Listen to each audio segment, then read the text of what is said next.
Hello everyone, I'm Everett Abrams, the Wizard of Wood, and I want to talk to you today a little bit about carpenter bees and carpenter bee damage to wood, and how we can fix that, make it look nice, professional, and not stand out and not look worse than it was. So we're going to do a little video on that today. Hopefully this tip will help you out. But what happens typically is carpenter bees or damage to wood. But carpenter bees, they'll drill into one side of the wood, and then what happens is they'll tunnel and they lay eggs.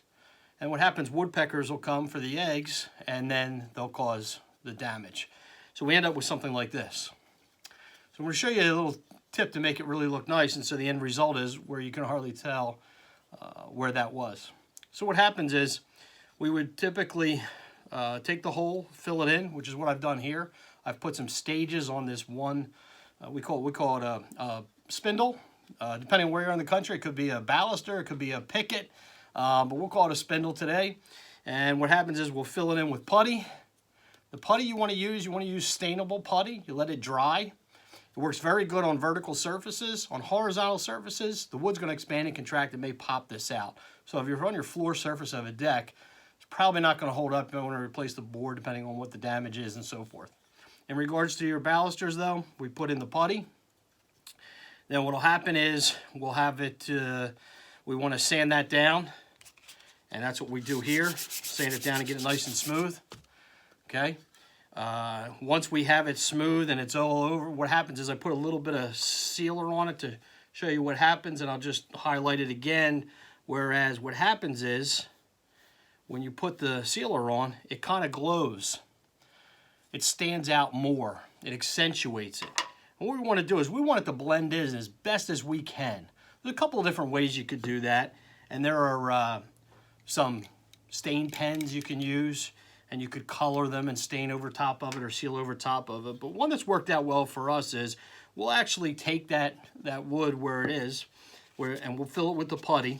We take that stainable putty and we just sand it smooth, like so.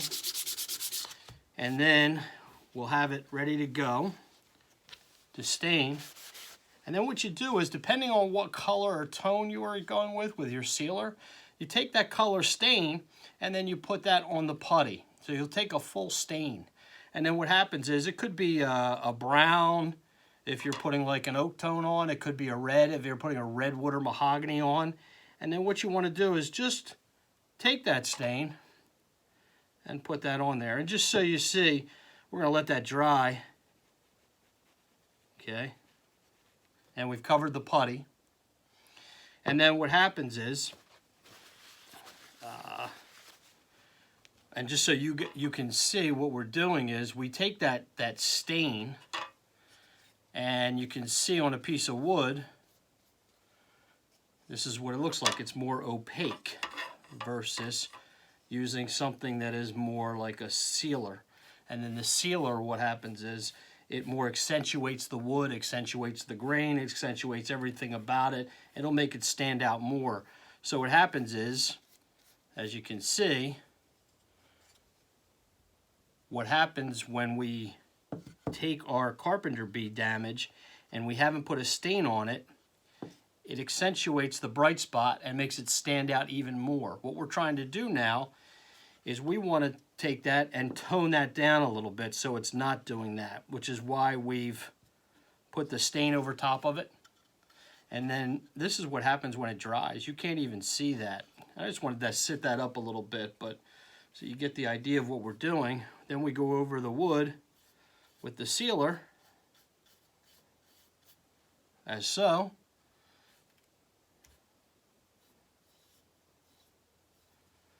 I got a little bit coming over the side here. But if you look at it, it now blends in a lot better and it doesn't stand out. So instead of this, we get this. And this is a spot I did earlier and it dried. And you can tell how much it's toned it down. So now it doesn't stand out. So you'd much rather have this than this. So in review, we get a carpenter bee damage, we fill it with the wood putty and make sure it's stainable. We sand it down. We don't just put the sealer over top of it because that'll make it stand out more.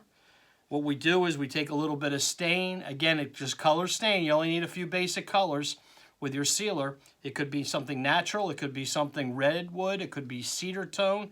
We put that on over top. We can hardly tell now because it blends in. Then when we take the sealer, you should two coat your sealer, wet on wet. Don't let the first coat completely dry before you put on the second coat. And then you'll see that it blends in pretty nicely. And when that dries, it looks a lot better. So anyway, that's a tip for how you can handle your carpenter bee damage, any damage to your wood when you're using wood putty. And hopefully this was a good tip for you. And everything will work out well for you when you try it on your project or for your customers. And we're always doing classes throughout the year with the Wizard of Wood. If you want to find out more about those classes, feel free to call us at toll-free 866-440-3325. That's 866-440-3325. And ask when we're having our wood classes for exterior wood. It could be cabins. We do decks. We cover all kinds of stuff. Media blasting, everything.